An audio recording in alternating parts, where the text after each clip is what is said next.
Hello. So thank you for joining us for this final session of the morning.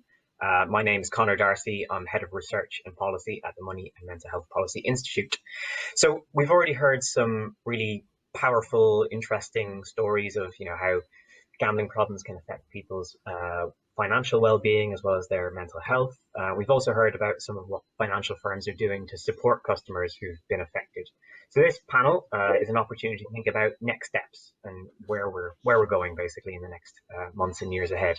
So I think some of the issues we want to think about are what opportunities are there for financial firms to go further in the coming years to help customers dealing with gambling problems, what the next innovations might be in this space, and what customer appetite there is out there for those kinds of innovations, and how regulatory developments and developments in politics, as unpredictable as they might be, how they could impact on efforts from financial firms to reduce gambling harms. So to talk through that, we've got another fantastic panel of experts to talk you through, to give them your view, and I think really interestingly, we're getting a really nice mix of perspectives and people from a range of different backgrounds and roles. So I'm hoping this is going to be a really interesting discussion. So we'll hear from each of them for just a few minutes before we then open it up to, again, Q&A. So as with last time, if there are questions as people are speaking, just throw them in the chat, and hopefully we'll be able to put them to the speakers later on. So our first speaker will be Danny Cheetham. Danny is an expert by experience and campaigner. He's Manchester born and is a former gambling addict who now lobbies gambling companies, lenders and banks to adopt more responsible safeguards for those with addictive behaviours. He's spoken publicly on a number of occasions about his experiences of struggling with gambling and how financial tools such as gambling blocks on bank cards have helped. Over to you, Danny. Okay, so to start with, I just want to say I will always be a gambling addict. Every day is a stark reminder of this to me. I see adverts on TV and radio all the time. When I used to go to work before lockdown, I used to go past 32 different bookmakers on my way to work. So every day becomes a battle just to try and stay away from putting another bet on. But I know I won't ever place another bet though. I know it's not a path worth even attempting for me. I still have vivid memories of when I gambled and the way it used to make money lose its value to me. It became like pieces of paper and plastic that would just feel like something that filled a craving that I had. I would have the same routine every month as well. So I used to set a 4 a.m. alarm on payday every month, and I'd be hitting the casinos virtually before everyone else had woken up. So most months, even before I'd had like my breakfast toast, my bank balance would be on zero already. On the back of this, thinking about like my relationship with money in general, it's still a weird thing to me. If I buy like a pair of trainers or anything, I can feel anxiety build, like spending that sort of money on something feels like a big spend. But then when it came to gambling, it was just pieces of paper. It loses all value. So I'm thinking back to like my worst times with this. My bank would have known about all of it. They could see that I took out endless payday loans each month and I lived like a gambling high life. I'd get a loan, I'd gamble it all away. I used to get like a similar feeling to getting accepted to a payday loan as I did a win on a slot machine. It was quite a surreal sort of thing. That'd be a win in some ways to a gambling addict because it meant you'd have a way to either pay a debt off, put another bet on. You'd be just chasing this one big win. And that would be all you'd ever want, is enough to pay off your debts, enough to do something. You'd find reasons why you had to put one more bet on every time. It would never be enough. But it still amazes me that after most of like my adult life, I've spent gambling, that it all came down to a single button in my bank app. When Monzo brought out the gambling block, I turned it on, and that was enough of a hurdle to start me on my journey to not gamble again. So I know I can't go into bookmakers or join a website to gamble again. I know I'm at that point now. But it did kind of leave one gap open for my bank, which was access to cash. I used to be able to take out up to my daily limit, which would always be a big risk to me to be able to go and get money out and go into bookmakers. So I asked my bank to put a £20 a day limit in. And that was the second part of my hurdles that's meant I don't gamble anymore. So that's most of my journey in a snapshot. But the thing about it is, though, I work, I crave the holidays. I want the same as everyone else. I don't know, it's not a unique sort of thing to me. Could be my sister, could be my best friend. Anyone could be having a gambling problem, but it's so easily hidden. You don't get the physical side effects as easily as you would other addictions. So people often hide it away quite well. And I think that's quite a big thing we've got to get over at the moment, is people are able to hide it, especially through the bank statement and things like that. People don't know how big their gambling is. But lastly, to summarise it all, I know that I wouldn't do it with just one thing on its own. It's not just my bank block that's the reason I don't do it. I have to use GamStop to stop me being able to sign up to websites. I have GamBan to stop the websites appearing. And then there's things like the NHS Northern Gambling Clinic, which is like such a big lifeline because you've still got to put all of these thoughts into place afterwards. And I just think there needs to be more cooperation between all of these different services, your bank, the blocking apps, all of this. These are all hurdles for someone. And to put these in place together could be a lifeline to someone. I guess that's all I've really got to say for the moment on it. Fantastic. Thank you so much, Danny. Our next speaker is Tim Miller. Tim is an executive director at the Gambling Commission with responsibility for research and statistics, policy development, and the national strategy for reducing gambling harms. He joined the Commission in August 2016, building on over 15 years of experience across the regulatory and public sector. Tim was previously head of policy and communications at the local government ombudsman, and prior to that was head of public affairs at the Parliamentary and Health Service Ombudsman. These roles followed 10 years with the Law Society of England and Wales in a variety of regulatory posts. We're delighted to have you with us. Tim, over to you. Great, thanks, Connor. And I'm particularly pleased that we were able to kick off this session with hearing from Danny, because ultimately, I think the reason we're all here today is to look at how we can work together to deal with the harms that can come from gambling. And I think hearing firsthand from someone that has experienced those harms is a really powerful way to start this session. But the thing that in the time I spent with the Gambling Commission and in other roles that's been very clear is that it's not always easy for people to talk about those experiences in such an open and powerful way that Danny has today. One of the other hats that I've previously worn was as a chair of one of the largest citizens advice bureaus in the country. And we would regularly have people coming through our door to seek advice on some of the financial challenges that they were experiencing, debt issues, welfare benefit, and so on.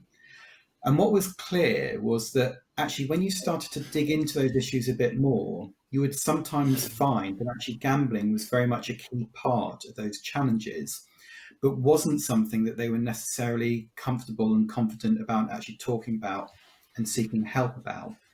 And so it's really important for all of us today, particularly colleagues that are on this session from the financial services industry, to think about the role that you can play in not just addressing the harms that can come from gambling, but actually helping to identify them, helping people to feel confident to talk about those, because that's the way that we will deal with those issues. I do think in the 4 years or so that I've been with the Gambling Commission, we have started to see the beginnings of change, though. I think some of the stigma that has been attached to problem gambling and gambling addiction that hasn't been perhaps as evident for a number of other addictions in recent times is starting to dissipate.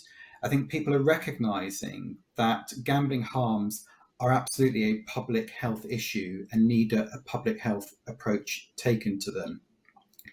And really importantly, I do think that a whole range of people outside of the gambling industry are now much more willing and comfortable to engage with this as an issue. You know, I think back even 2-3 years ago, when I first started talking to banks, talking to others in the financial services industry, and you could see the kind of the visible concern on their face about stepping into this gambling territory, you know, the natural kind of reputational concerns that people might have.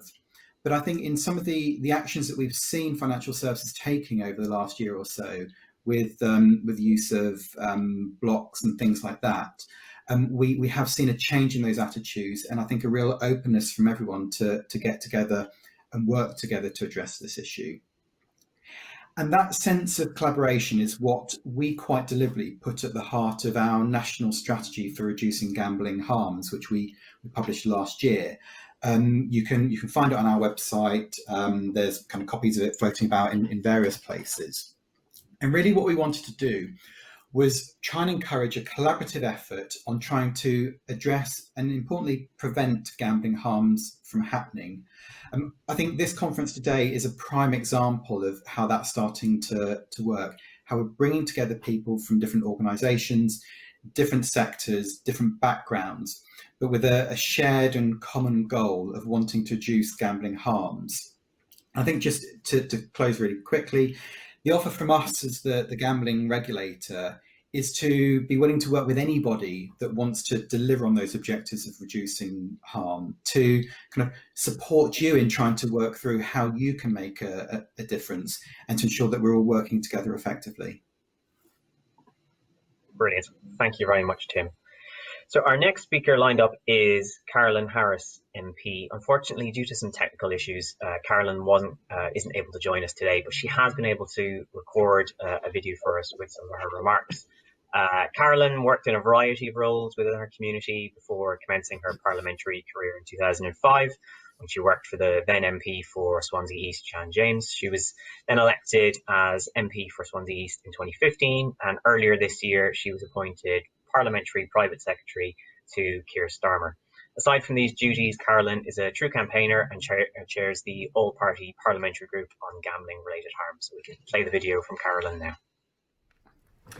Hello everyone, can I start by thanking Money and Mental Health for inviting me to speak today, and apologise for the technology that has gotten in the way of me not being able to join you at today's virtual conference live, but it's been an absolute pleasure to record this video for you.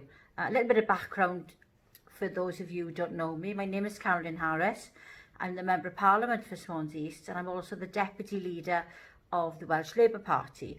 I'm also Parliamentary Private Secretary to a wonderful leader of the opposition, Keir Starmer. But today I'm here wearing my gambling-related harm all-party parliamentary group, that's a mouthful, isn't it? The APPG on gambling-related harm chairperson's hat. And gambling and tackling the harms it causes and fighting for change within what can sometimes be a very exploitative industry, and the regulation of it is an area that I have great passion for.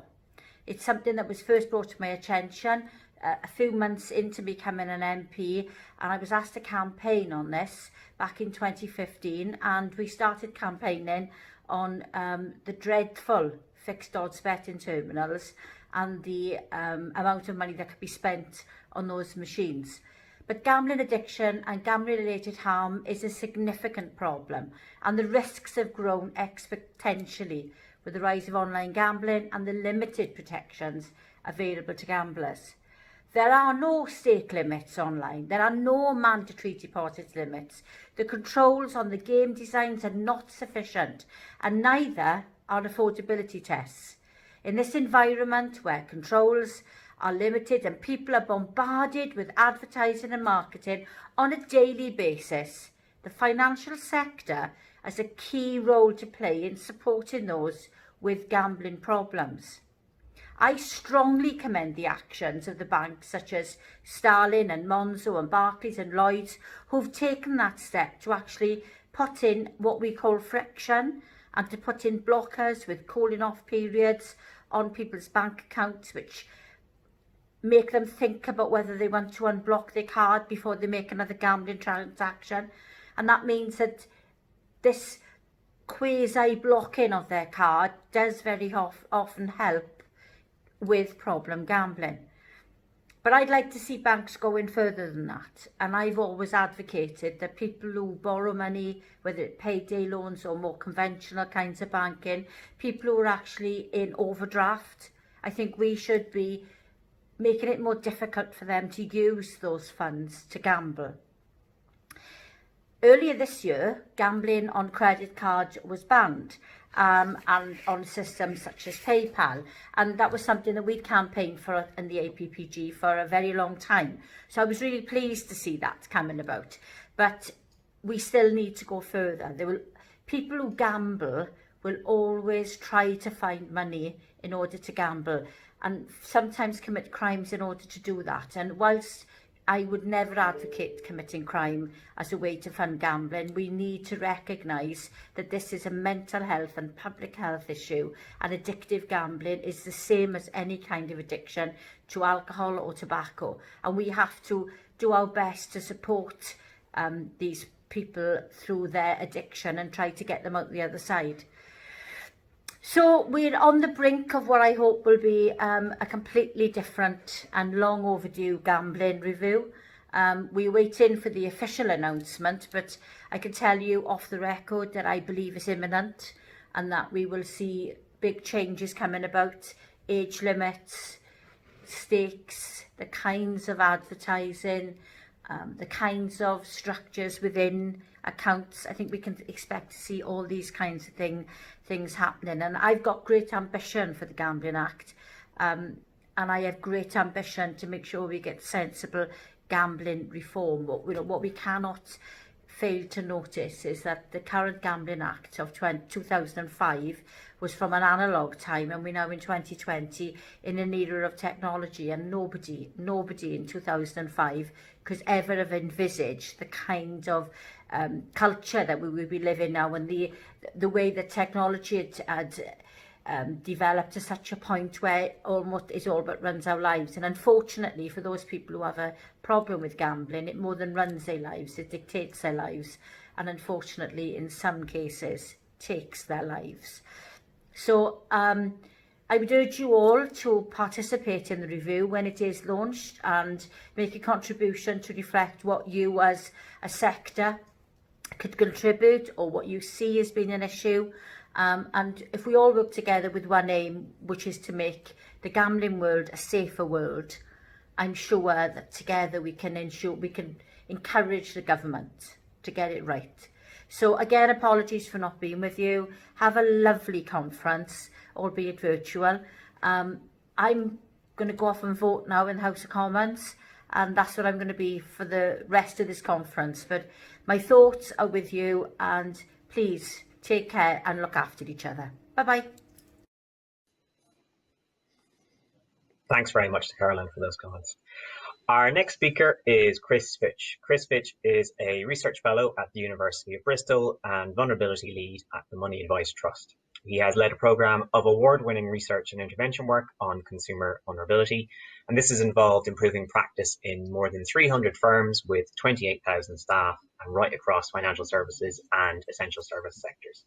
Chris was previously a research fellow and head of policy at the Royal College of Psychiatrists, and prior to this was a researcher at Imperial College Medical School and the Centre for Research on Drugs and Health Behaviour, where he worked on World Health Organization and UN HIV prevention projects. So over to you, Chris.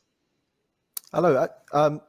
Thanks very much for having me on board. I'll try and be quick so we can fit in as many questions as possible. So this session is kind of build around futures, but the future doesn't necessarily have to be years away. The future is this afternoon. The future is tomorrow.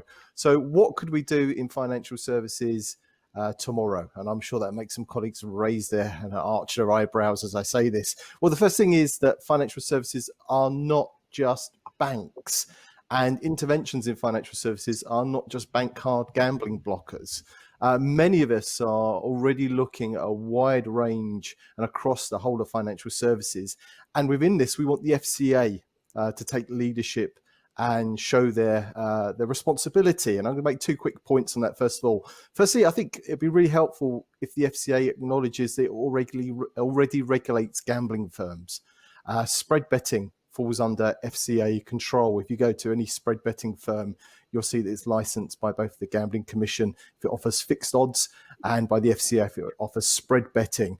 And I think we need to recognise that, as the NatCen found, that highest rates of problem gambling were amongst spread bettors. So the whole of the vulnerable consumer agenda applies to spread betting, and that provides a bridge between the FCA and the Gambling Commission. I think the second thing is the FCA repeatedly and clearly state in their vulnerable customers guidance, remember it is guidance, is not rules, is that they want vulnerable customers to have outcomes as good as non-vulnerable customers. So by logic, when we look at these outcome measurements, the FCA have 6 core ones, firms need to show that their customer outcomes related to customers with gambling problems and gambling difficulties or gambling disorder, whichever language you like to use, are as good as those without these gambling indicators. And I think that really needs to be a key test for supervision and monitoring. I'll make two kind of final points and I'll hand back to Connor. And that is a blocker on a single debit card is welcome. And all the firms that we've heard from today should deservedly take a bow. We should throw confetti in the air and congratulate them. However, while we rightly let them take that bow, the job's half done. On current accounts, when we did the research at Bristol at PFRC, we found as many as 28 million current accounts do not offer gambling blocks. So that's 40% of the market. And that's a lot of people who are not covered by a technological intervention that is shown to be feasible, possible, and from what we've heard from the panel before, highly beneficial. And then the second thing I'd say, just to kind of round off, is although a blocker on a single debit card is really, really welcome, what if you could block and had the choice as a consumer to block applications to multiple credit lines or products that otherwise would be spent on gambling? And we can do that. The credit reference agencies are poised to introduce an improved notice of correction scheme, but they really need our help to push this over the line. There's a lot more that I could say, but I look forward to your questions and discussing this with you further. Thanks, Connor. Thanks very much, Chris. Our final panelist is Anna Hemmings, who is Chief Executive at GamCare.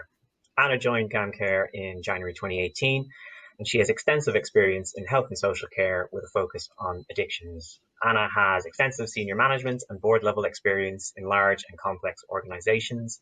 In addition, she has previously worked with a range of commissioners, grant givers, and external partner organizations to deliver influential and insightful third sector services. Most importantly, Anna is committed to the delivery of effective, safe, and well-led services that improve the quality of life of beneficiaries. So over to you, Anna. Hello, and thanks for having me here. Like Tim, I'd just like to echo his points really about how good it is to hear from Danny, because Danny is probably, his experience echoes lots of what we hear from our service users, and I'll touch on some of that in what I'd like to cover. So here at GamCare, we operate the National Gambling Helpline, and we also deliver treatment services both directly and via a network of partners around the country. And on the helpline particularly, we take around 40,000 calls every year. So we hear a lot from people who are gambling and people affected by somebody's gambling about what they experience. Around 70% of callers to the helpline say that they're experiencing some form of debt or financial hardship. And within that, that takes many forms. It might be that people are borrowing money, it might be high cost credit and payday loans, it might be crime or stealing from friends or family or employers. But also a lot of the time it's about going without day-to-day essentials, not being able to buy food, not being able to pay bills, not having the money that people need for their day-to-day life. But importantly, we also talk a lot about the impact of that on people's life and relationships. So it means that it sort of erodes trust within families and with partners and loved ones. And very often, I think Danny sort of touched on this, very often gambling is quite secretive and it's very difficult to talk about with people. And again, that it becomes a trust issue in families because people don't always understand why there may not be money available. There's lots of stigma around gambling problems. It's not something that we talk about enough, and certainly talking about it more is something that we're encouraging across the board, but it's particularly relevant, I think, in this area of work. So in terms of the role of financial services, certainly our service users tell us that there's a lot that banks and financial services could be doing, and Chris has just touched on some of that. One thing that banks have is the full view of somebody's transactions. So what we hear from people with gambling problems is that often they'll have numerous accounts that they're gambling on, and banks can see the full volume of transactions or borrowing going through an account. So they're ideally placed in many ways to intervene and to see gambling as a financial vulnerability, potentially like others that exist. And there's lots of practical steps that can be taken, and today there'll be lots of examples of those. But as an example, making gambling blocks available across the board, as others have touched on, is really important, with friction also really important. But also training up frontline staff to be confident to have the conversation about gambling, to identify people where gambling transactions are significant and to intervene. And then for those people to be able to refer into the relevant support services are all really important steps that can be taken. And very often that's about partly drawing people's attention to the fact that gambling can be an issue, but also alongside that, developing their confidence to ask a question about it and have the conversation. And I guess the other thing I'd say about that is that consistency is really important. So if you get different advice from, say, a debt agency, a bank, you know, different organisations, that can become quite confusing. So trying to signpost in a fairly consistent way, I think is important for our service users. In terms of what we're doing at GamCare, we've produced a toolkit around gambling-related financial harm, just to try and partly bring sectors together. So we've had a working group formed of gambling operators, gambling support services, financial services, but importantly, people with lived experience as well, who have all contributed to map the landscape around this issue and produce a toolkit to support the skilling up of staff to deliver those interventions and encourage them to do that in a more consistent way.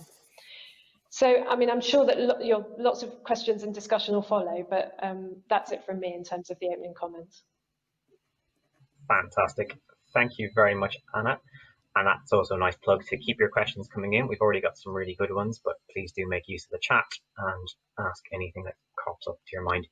So having a look at the ones that we've already got in, I think this is one that potentially came up in an earlier session, but I just might be interested in get these panelists' views on it.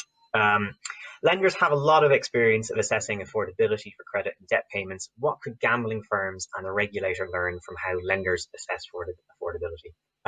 Tim, do you want to kick us off on that one? Yeah, and a very timely question indeed. We will be, over the coming weeks, be publishing a consultation on affordability checks, setting out the approach that we plan to take to require gambling operators to do greater checks on affordability, and to set out a call for evidence as to what would be the appropriate levels to set those sort of checks at. Now, in developing that piece of work, we have been working closely with colleagues in financial services, have been speaking to the FCA and others to learn from the experiences of financial services as we develop that. My encouragement would be, once we publish the consultation, if you have experiences of what works around affordability, what doesn't, please do feed that into us. We do see a lot of parallels in the sort of regulatory approach that we're taking around gambling to the approach that's taken in financial services. And we're very keen to understand where the successes have been, the things that perhaps on paper looked like they'd be really effective, but actually haven't been. And in particular, if anyone has got really kind of firm, solid evidence of interventions, of approaches that have been well evaluated and what the outcomes of those evaluations were, that would be particularly helpful. We're very conscious that there are often lots of great ideas floated as to how you can reduce gambling harms, and lots of things are tried out, but there hasn't been a great track record of, first of all, being clear what the outcome measures are, and then secondly, evaluating those interventions against those outcome measures. And so we're very keen, as we develop policy and as we implement it, that we do draw upon existing evidence base and indeed ourselves then evaluate the success or otherwise of our own interventions. Brilliant. Thanks, Tim. Did any of the other panelists want to come in on this one? Chris? Yeah, I think the first thing is recognising financial services, again, is more than banks. So for good advice on affordability, income and expenditure, I'd certainly talk to both the debt advice sector and credit reference agencies. The second thing I'd say is credit reference agencies obviously are nicely placed in many respects, whether it's open banking or elsewise, to provide such an affordability service for firms. But I think whichever firm starts to provide services to the gambling sector, they also need to provide tools for those who want to take control of their gambling, which is why I think revisiting a notice of correction scheme where you don't have to register with all 3 major credit reference agencies to put your statement you do not want access to selected lines of credit is a really important one for them to push onto at the same time. So they need to basically provide those services, but also give services to consumers. Great. Any other thoughts from the panelists? Go for it, Danny. On this one, if we look at the operators and regulator side, I think when we talk about affordability, no one thinks of the impact on the actual person. So I know £100 to me would be a bigger impact than £100 to someone else, and I think that's what's lost. A bet that's been lost or money that's been deposited by someone could be their entire money for the week. They might not be able to get to work tomorrow, get the food, and I just think that real life connection is lost when you look at a lot of the ways to want to do affordability. It's not just on your income, it's about your debts and everything else. It's a real person at the end, and that's the part that really gets me frustrated when we talk about these schemes as being a sweeping thing. Every person is different, and it will have a more of an impact to the next person as it did the last, because they might have lots of money in the bank and the next one doesn't. Yeah, I think that's spot on. Yeah, and it highlights both why this is so important, but also how it's challenging to get right and make it work for people in various situations. So we've also had a question which I think is kind of focused on the FCA's role in this, which we've already slightly touched on. Would you like to see the FCA support a spend limit policy for gambling transactions similar to, say, ATM limit policies? Anyone want to start us off on that? I could start us off very quickly. It's Great. so the answer is yes, but we have to recognise that all of the developments that have happened around gambling blocks have not come from the FCA saying that firms should do this. So we have to be really, really clear and really realistic about what the financial services regulator is going to kind of prescribe to firms or instruct them to do. At the moment, they're working around a series of principles. So I'd say that anybody who sees a lever or an intervention for financial services, something that banks or others could do, needs to look back at those principles and those outcome measures and quote them back to the FCA. I think I'd say I'd love to see it happen, but I'd be very surprised if the FCA did introduce such a limit. But I hope I'm wrong. Danny, were you going to come in? Yeah, so I've actually had this conversation with my bank in the past directly, because when I used to put gambling transaction, I used to get told it's treated as a cash transaction by a bank and not a purchase. And if it is that way, I've always been really frustrated that it was never linked to my ATM limit, because based on your current account depends on the amount of limit you get to cash. So why is the transaction seen as being a cash bet, even though you use your card, but then not coming off the same daily limits? I think that could have been something that could have really helped me back then to know that £200 is the maximum. It's a lot of money to someone, but that is still the most I could have ever gambled in one day, just by having the gambling transactions treated as if it is a cash transaction or an ATM withdrawal. Very good point. Tim, did you want to come in? Yeah, because I regularly get asked kind of similar questions to this. You know, would you support a particular intervention? Would you support that intervention? And my response is usually possibly.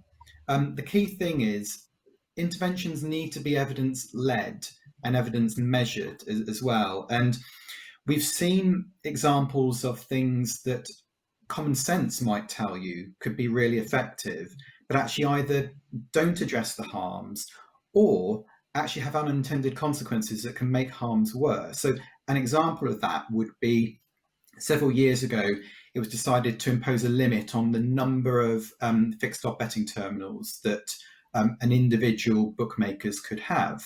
And the thought was, if you reduce the number of machines, there'll be fewer people being able to gamble on them. Actually, what you then saw on the high street was kind of clustering of bookmakers in one area, so that actually they could have a larger number of machines in that area.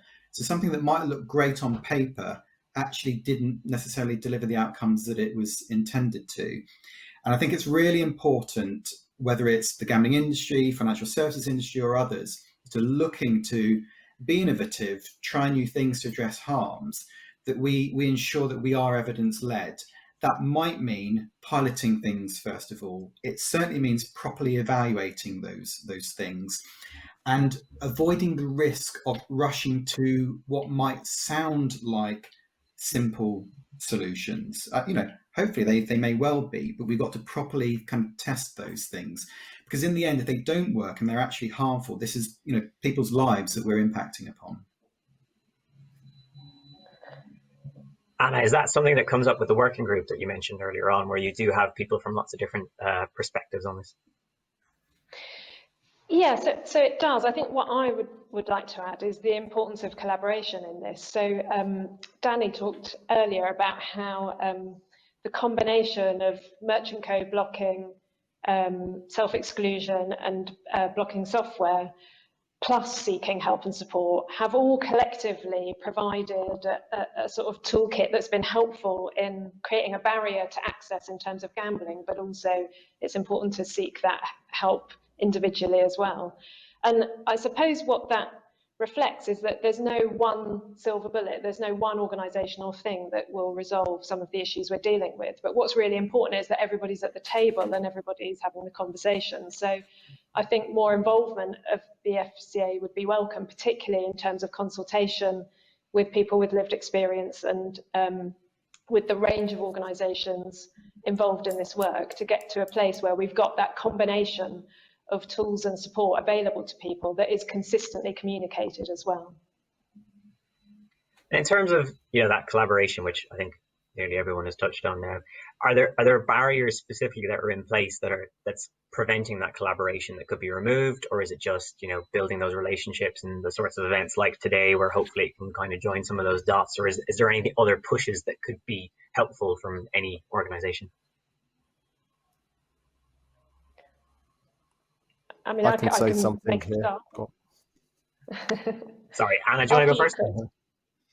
Yeah, sure. Okay. I mean, I guess what I would say is that we're still in a situation where there's lots of stigma about gambling, that we don't talk about it very openly, and it can be really difficult for people affected. And I see it as a bit like actually, it's a bit like conversations about money or income more widely, but also a bit like the conversations we've had around mental health, where we didn't used to talk about it and it was quite stigmatized, but we've got much better at that over the last few years. So, and I think it becomes a bit self-perpetuating, because often people or organisations don't have the confidence to open up the conversation. So that means we don't talk about it, and then that reinforces stigma. So I think partly it's about us all being more open to talking about what this means, what the impacts are, and what we could be doing collectively to improve the situation. And then, as Tim said earlier, I think more research to help us understand what really works and what doesn't work, and what's effective over the longer term is also really important. Great, Chris. Yeah, I can top on the back end. So fear usually stops intervention, but we heard from Matt Robinson from Barclays earlier, and it's any sector that's cautious, it's financial services. But Matt said something very interesting earlier, was that when they ran their pilot study, where they sent text messages out to customers that identified through transaction data, they did not receive a single complaint. And that's often the thing, this mythical model we sometimes hold in our heads about the worst possible outcome, which stops us doing anything in life in general. And that ties into kind of Tim's comment about the importance of evidence. And I've mentioned the outcome measures. I think it's absolutely critical. And so many firms do internal research. They should publish it. But I think going back to that fear aspect, there's one last thing is we need to move some of the usual suspects aside. So if you're a gatekeeper in your organization, we've had 10 years of vulnerability work going on. If you're a gatekeeper to start these conversations, either bring someone new and technical along with you, or someone with lived experience, or step aside. Because if we want these things to happen quickly, we can't have 2 or 3 years of polite engagement welcoming things. I think it's great we welcome things. It's nice to welcome things, but we do need to get a bit of a move on with this. I welcome those comments, Chris. Tim, did you want to come in on that? I don't think I've got anything to add on that one. Okay. Danny, anything? Just dead quick on the back of the fear side of it there, like Chris was saying there, because I always remember, like, when I used to gamble, I used to get messages from banks like, this will affect you getting a mortgage in the future, this will affect this, and that almost used to do the opposite to me. It used to make me think there was no point in me stopping gambling. I had to win money to be able to get out of it. That we've kind of just got to make sure it's both ways. You don't want to scare people off the opposite way. And the only other memory I have as well that I think is really strong is if I used to say buy a takeaway on my card, I'd get a text message off a bank to saying, did you make this transaction? I can never honestly remember getting one message off my bank when I used to put gambling transactions on to ask if I meant to make that deposit. And I don't know if that's changed in the past year or two, but I think that used to be a big gap. A £20 transaction at one shop, I'd get a text from them. A £200 deposit on a gambling site never triggered the same alerts. And I think that's crucial that those checks need to be there as well. Yeah, that seems like a really sensible and kind of equalising step. Another question that we've had in, which also I think touches on some of the points that Carolyn was making, around the Gambling Act review. What implications might the government's Gambling Act review have for financial firms? What would the panel like to see included in that review to support financial firms in doing more to reduce gambling harms? I think we've probably touched on a few ideas, but are there specifics that we think are in there, and just generally around, you know, how well regulated or how well the current existing laws do the job, I guess. Tim, do you want to start us off on that? Yeah, sure. And I guess we need to be slightly careful as a statutory body ourselves, and as the government's expert advisors around gambling regulation. I wouldn't want to ruin the surprise as to what our advice might be in advance of indeed writing it, let alone publishing it. So obviously we're waiting to see what the scope of that review will be, and that will be the point where, as you know, the government's expert advisors, we will form our advice very much drawing heavily upon evidence, as you would expect. I think, though, hopefully we've all got a kind of a shared objective here that any review of the Gambling Act should be an opportunity to sense check. Is there more that those of us that regulate the gambling industry, those of us in other sectors, can do to make gambling safer, to reduce harms, and to address many of the issues that we've been talking about today? So at a very high level, that's my hope. The approach we're taking, though, is that there are things we can and are doing now to do those things, and we don't want to be we don't want ourselves, or indeed anybody else on this call today, to sit back and think, well, let's wait to take action until that review has completed. So I've already mentioned the work we're doing on affordability. There's work we've been doing around strengthening the protections on VIP schemes. It's really important that this review absolutely deals with some of these big strategic issues, but isn't used as an excuse by anyone for a long period of inertia. Great. Chris? Yeah, I think we mentioned many things, so I won't repeat them. But it's that breadth of the industry. Financial services is more than just banks and bank card gambling blockers. So I mentioned CRAs before. I think the financial ombudsman have an interesting role here. You can search financial ombudsman's decisions related to gambling outcomes, and the ones that are upheld and ones that are not upheld, and that makes for really interesting reading. So for me, it raises the question here, who is supporting their decision making? Where are they looking for with guidance? I'd also really welcome something around gambling data from financial services firms. There is still confusion about whether it is personal data or special category data. And I'd like to see a clarification from the ICO, not within the legislation, but a code of conduct, a code of practice, which actually lays out what firms can and can't do with gambling data in the financial services sector. That'd be very helpful indeed. Great. Anna or Danny, was there anything you wanted to add on this, on the Act? Well, I mean, I could just add about the breadth of organisations, but being beyond banks. We've done some work, for example, with credit unions, who are, some of them are very involved in work around financial harm. So really, it's just adding to that picture that it's broad. There's lots of organisations that have got things to contribute, but there's lots of good stuff going on. There's lots of smaller pilots of, you mentioned the text messaging pilot. We've put warm transfers to our helpline in place with Barclays, that's incredibly useful to be able to transfer a vulnerable customer straight into the helpline. We've got the partnership with NatWest where we're using their branches to provide treatment in confidential spaces.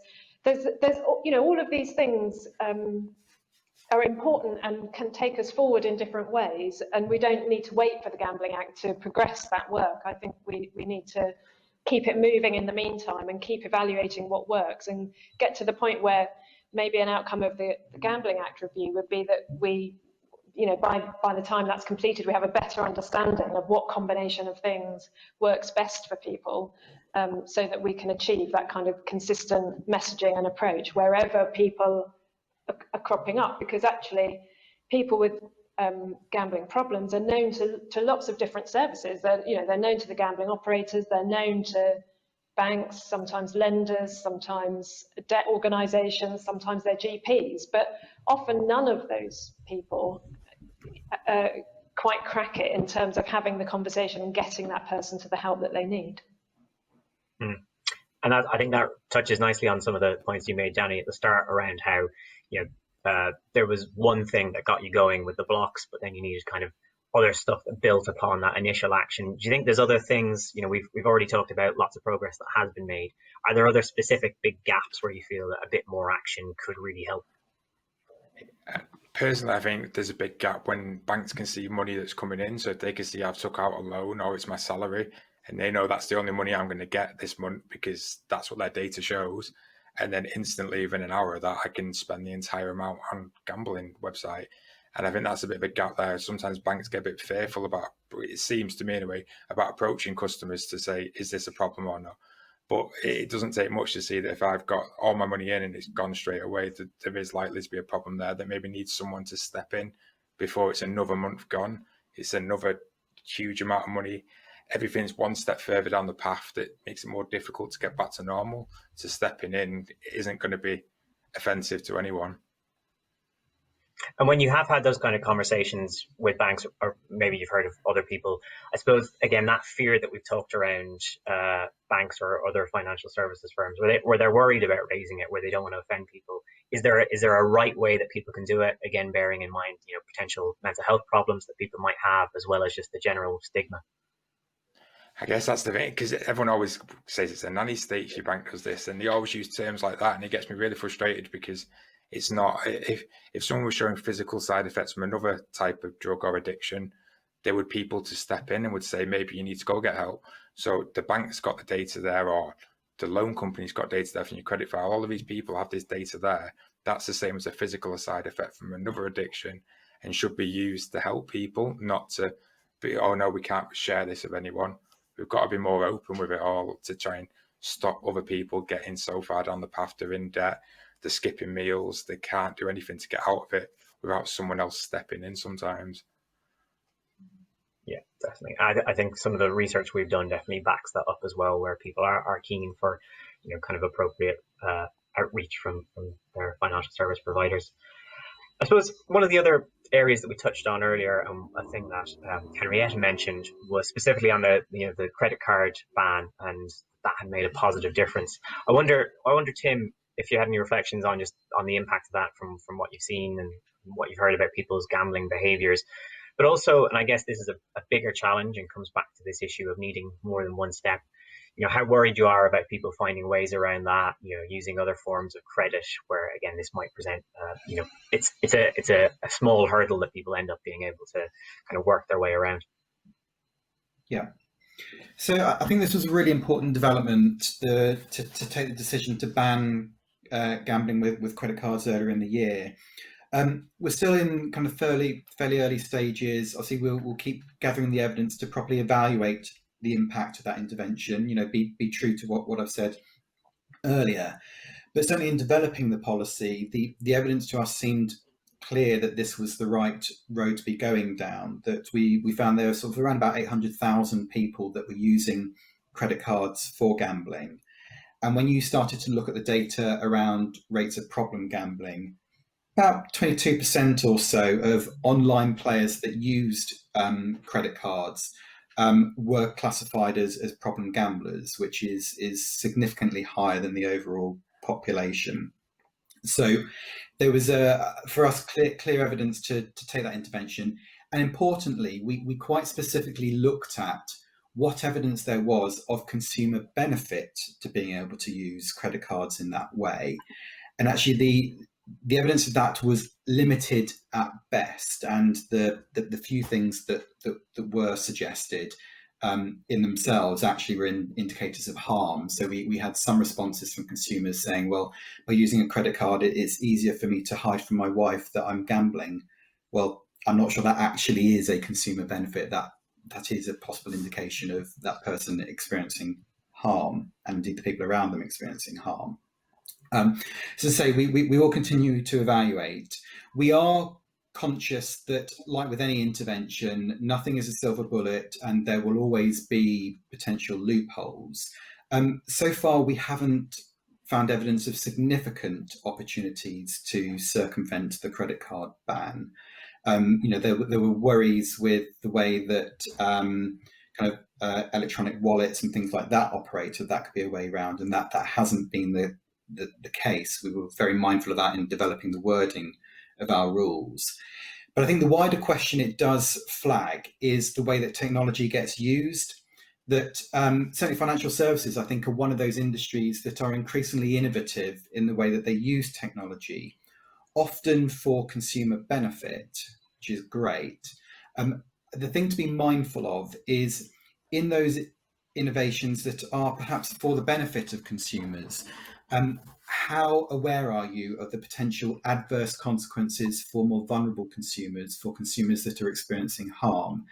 And are there ways that you can minimize or indeed eliminate those issues for vulnerable consumers? And actually, more importantly still, are there opportunities to repurpose some of your technological development, some of the skills that you have in your organizations, to actually use those specifically for the purpose of reducing harm? All businesses, and gambling businesses certainly fall into this category, are great at using technology to make their products more appealing to the consumer. How can you use those same things to make those products safer? Great. Thanks very much, Tim. So we're rapidly coming towards the end of the session. So I'll just give each of the speakers a chance just to make any final points, any kind of key things, anything that we haven't touched on that you'd like to mention. Anna, do you want to go first? Yeah, I mean, I think we've covered quite a broad range of areas, and I suppose I would reinforce the idea that there's lots of really interesting work going on. It would be great for us to share that more consistently, I suppose, and for everybody to have the opportunity to try different things based on some of the pilots that have been happening.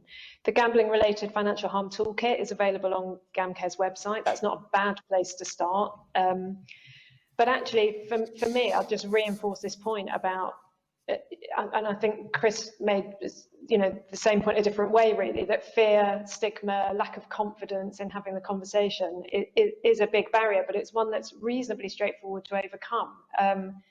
We've heard from Danny that he would have welcomed in lots of ways more questions, more conversation, more interaction around some of the issues, and certainly lots of our service users would echo that. So I think it's a world of opportunity for us. And we definitely shouldn't wait for the Gambling Act review to take further action. Great, thanks, Anna. Chris? Yeah, I'll be really short, so Danny can have the last words at the very end, I guess. That would be 30th of October is the closing date for the FCA's Digital Sandbox, which has a theme on vulnerability. And you don't have to actually run a technological intervention. You can be a supporting cast member or an informed expert. So if you're interested in gambling and data, that is something I'd love to see everyone get involved in. I go back to data is going to be absolutely critical, but that needs another conference session, Connor, so I won't go on any more, and I will stop there. Thanks, Chris. Tim, anything else that you wanted to add? Just to say to everyone on the call that in my time at the Gambling Commission, this work around trying to reduce harms and make gambling safer is undoubtedly the most fulfilling thing I've ever done in my career. And so kind of take the opportunity that this presents. After we banned credit cards, I spoke to a family who had lost a son to suicide as a result of gambling, and their feedback was that this will make such a difference to people. And to be able to feel that you're in a role where the things you're doing could potentially be life-changing for people, often for people who are incredibly vulnerable, there can be no more fulfilling feeling than that. So, all of this, whatever your role, take that opportunity to go back to your organizations after this and think about what you could do to try and make gambling safer and to try and change people's lives in that really positive way. Thanks, Tim. Danny? Just really quickly, just always remember that gambling is evolving. So what your parents played, what your grandparents played, different types of gambling. The games are different, virtual sports, in-play betting.